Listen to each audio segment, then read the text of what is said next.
In my quest to find what makes humans unique, I often compare myself with my closest relatives, the great apes. And when it comes to understanding the quintessential human capacity for language, scientists are finding that most tantalizing, harder fields are connected to human languages that are made possible by the attitudes and amplitudes of humans just being capable and producing those sounds when they're growing up and mimicking.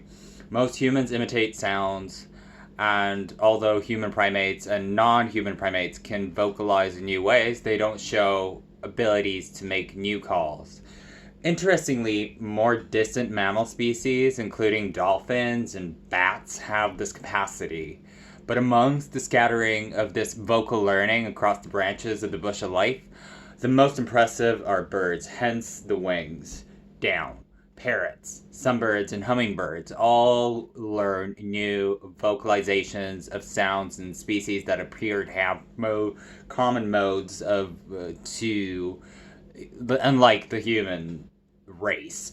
Human language and its semantics, syntax, and similarities that run deeper, including cerebral, positive, negative parallels that motivate the explosion of research in recent decades.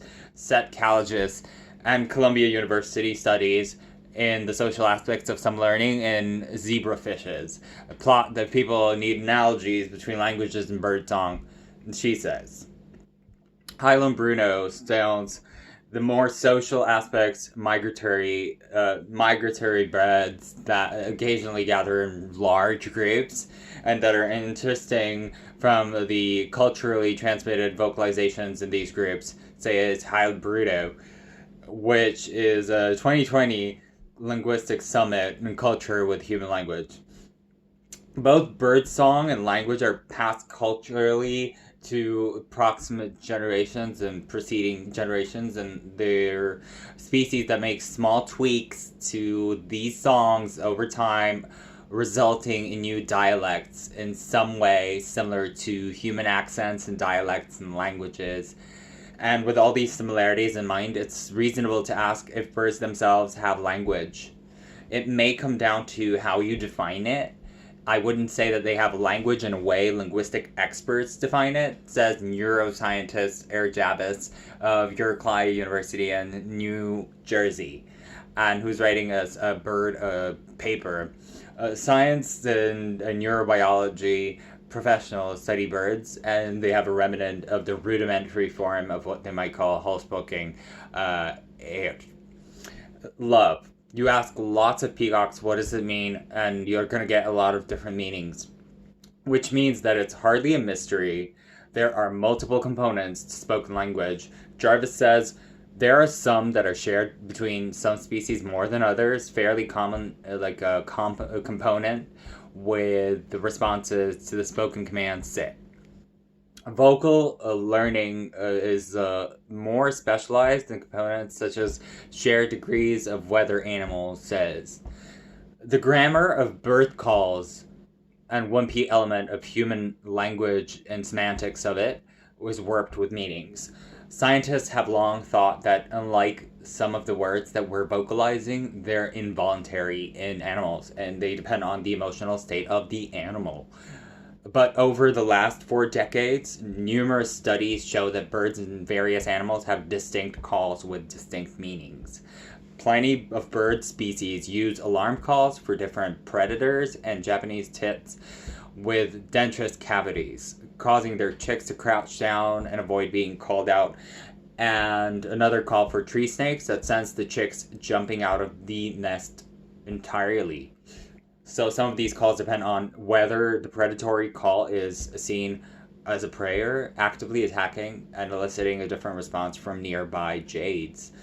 Black path chickadees are changing the numbers up, dealing with the intricate calls and varying sizes and various predators. And 2 recent studies of order of some birds' vocalizations may impact the meaning of this message. So the idea is controversial, and the rudimentary forms of this order and combinations of words and elements in human languages is known as syntax.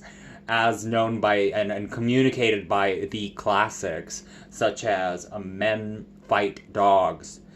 And many bird species call for improvements in the species' brain processing, and both babblers from Taiwan and Thailand are sort of creating a call to arms and gathering their compatriots in the mountain harass and mountain predators. When the birds hear this call, they approach the scammer, calling out wild for danger. Takus Suzuki University joining with the Japanese and stakes. When Suzuki Team Praetors records the plasmid, it's coming to the wild, it's eliciting a much smaller mob reverse response, called sometimes the Bird's Reverse, combining the recruitment calls and recognizing the path of the combination with the scheming up with the clever ways of passing the pasture. Willow tits have their own recruitment calls, with the HR also understanding the Japanese in the wild. So when Suzuki Team combined the Willow Teak recruitment call with the Japanese alert call, the Japanese tits responded with the same combined scanning and complex behavior plus recruitment order. So these results demonstrate the animal communication system in human language between Suzuki Claim Bean and 2017.